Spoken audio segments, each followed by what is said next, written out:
This channel does not promote any violent, harmful, or illegal activities. All content provided by this channel is meant for an educational purpose only. Top quality और consistent performance के लिए सिर्फ silver pumps नाम याद रखना।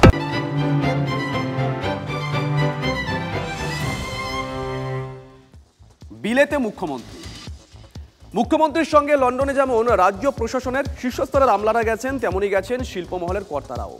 B2B, G2G দুরকম আলোচনার সুযোগই থাকছে। গত মাসে বিশ্ববঙ্গ শিল্প সম্মেলনেও ব্রিটিশ ডেলিগেটরা কলকাতা এসেছিলেন, সই হয় মৌ।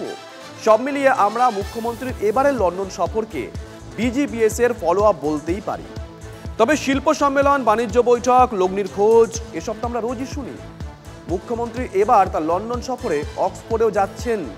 তাদের আমন্ত্রণে মুখ্যমন্ত্রী সেখানে ভাষণ দেবেন, যা কিনা একদমই নতুন একটা ব্যাপার। অক্সফোর্ডে মমতা বন্দ্যোপাধ্যায়ের আমন্ত্রণ নিয়ে অনির্বাণ চৌধুরীর রিপোর্ট দেখুন।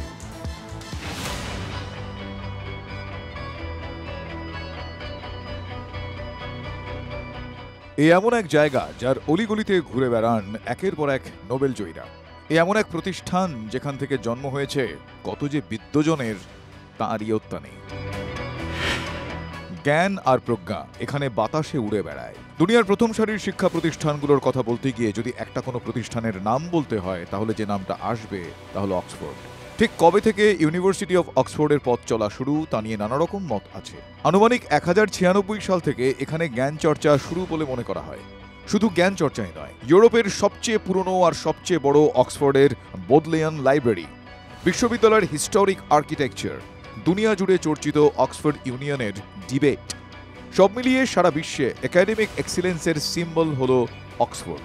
সেখানেই এবার বক্তৃতা দেওয়ার আমন্ত্রণ পেয়েছেন মুখ্যমন্ত্রী মমতা বন্দ্যোপাধ্যায়। অক্সফোর্ড ইউনিভার্সিটির অধীনে প্রায় 40টা কলেজ রয়েছে, তারই একটা কেলগ কলেজ মুখ্যমন্ত্রীকে আমন্ত্রণ জানিয়েছে।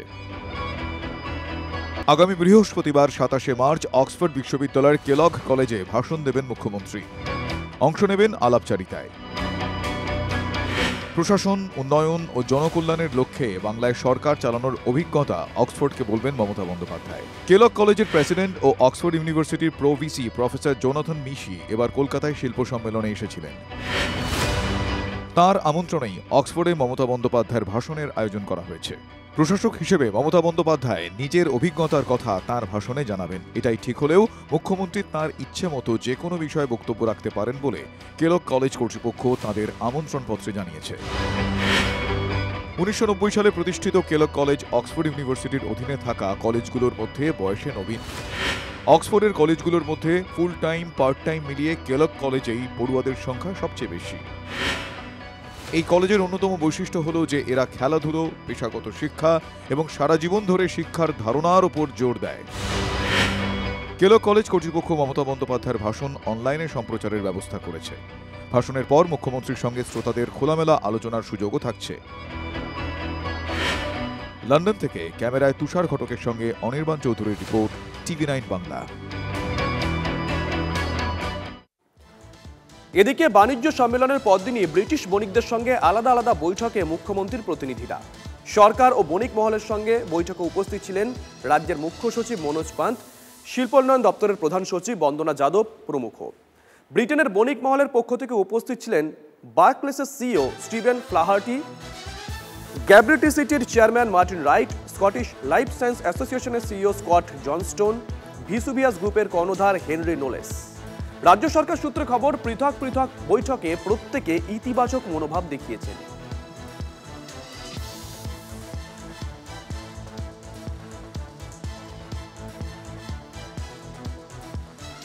গরমের ছুটিতে জ্যোতি বসুর বিলেত যাওয়া নিয়ে সবসময়ই সমালোচনা করতেন বিরোধীরা। লন্ডনে যে হোটেলে উঠতেন জ্যোতিবাবু, সেই হোটেলেই উঠেছেন মমতা বন্দ্যোপাধ্যায়। নেলসন ম্যান্ডেলা থেকে মার্টিন লুথার, কে নেই এই হোটেলের অতিথি তালিকায়।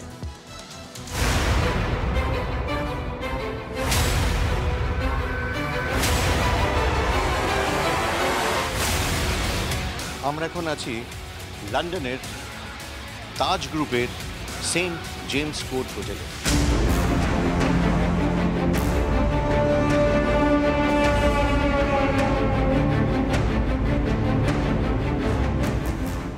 সেখানে মুখ্যমন্ত্রী মমতা বন্দ্যোপাধ্যায় সহ ডেলিগেটস, অন্যান্য ডেলিগেটরা আছে, আমরা আছি।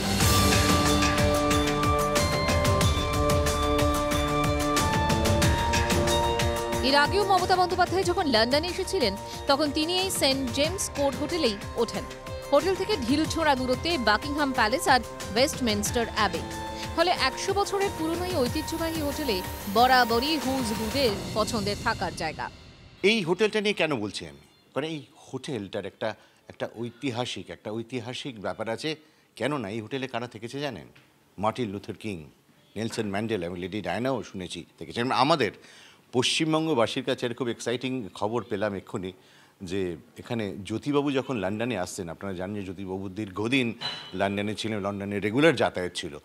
এই জ্যোতিবাবু যখন লন্ডনে আসতেন তখন এই সেন্ট জেমস কোর্ট হোটেলেই থাকতেন। মধ্য লন্ডনে এখন যে জায়গায় এই সেন্ট জেমস কোর্ট হোটেল, সেখানের ইতিহাস 400 বছরেরও বেশি পুরনো। 16 শতাব্দীর শেষ দিকে কুইন এলিজাবেথ ওয়ানের সময় রানীর এক ঘনিষ্ঠ উচ্চপদস্থ কর্মচারী এখানে গরিব শিশুদের জন্য থাকার জায়গা ও স্কুল তৈরি করেন। 1897 সালে জায়গার হাত বদল হয়। মেজর চার্লস পাউলি নামে এক অবসরপ্রাপ্ত সেনা অফিসার এই জায়গায় একাধিক বিলাসবহুল বাড়ি তৈরি করেন। অচিরেই যা হয়ে ওঠে বিলেতের অভিজাত মহলের অবসর সময় কাটানোর জায়গা। 1902 সালে এখানে তৈরি হয় হোটেল। প্রায় 80 বছর বাদে 1982 সালে এই হোটেল কিনে নেয় টাটারা। এটা অত্যন্ত চিমচাম একটা সুন্দর একটা হোটেল, যেখানে অধিকাংশ কর্মীরাই বাঙালি। এবং আজকে মমতা বন্দ্যোপাধ্যায় সহ সেই হোটেলে আমরাই আছি, St James Court hotel. Camera তুষারের সঙ্গে আমি অনির্বাণ, TV9 বাংলা।